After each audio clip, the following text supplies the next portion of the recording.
জিয়াউর রহমানের ৪৫তম শাহাদাত বার্ষিকীতে ঢাকা বিশ্ববিদ্যালয় ছাত্রদলের পক্ষ থেকে বৃক্ষরোপণ কর্মসূচি। ঢাবি ছাত্রদল সভাপতি গণেশ চন্দ্ররা সাহস ও সাধারণ সম্পাদক নাহিদুজ্জামান শিপন বৃক্ষরোপণ কর্মসূচিতে উপস্থিত ছিলেন। নাহিদুজ্জামান শিপন বলেন, প্রধানমন্ত্রী তারেক রহমানের ৫ বছরের ২৫ কোটি বৃক্ষরোপণের ঘোষণা হিসেবেই তারা এই কর্মসূচি পালন করেন।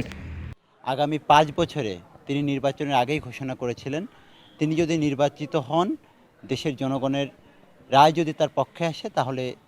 তিনি ৫ বছরে ২৫ কোটি বৃক্ষরোপণ করবে। শহীদ রাষ্ট্রপতি জিয়াউর রহমানের সেই পরিবেশ বান্ধব রাষ্ট্র পরিকল্পনার নীতি এবং বাংলাদেশের বর্তমান যিনি প্রধানমন্ত্রী জনাব তারেক রহমান ৫ বছরে ২৫ কোটি যে বৃক্ষরোপণ কর্মসূচি, সেই পরিকল্পনা বাস্তবায়নের অংশ হিসেবেই আমরা গতকালকে শহীদ রাষ্ট্রপতি জিয়াউর রহমানের শাহাদত বার্ষিকী উপলক্ষে এই পুরো বর্ষাকাল জুড়ে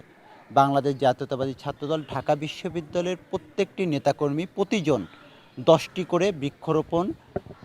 তাদের নিজ বাড়ি, এলাকা এবং শিক্ষাঙ্গন, আমাদের যে বিশ্ববিদ্যালয় ক্যাম্পাস এবং হল প্রাঙ্গণে প্রত্যেককে 10টি করে গাছ রোপণের জন্য আমরা একটি কর্মসূচি গতকাল ঘোষণা করেছি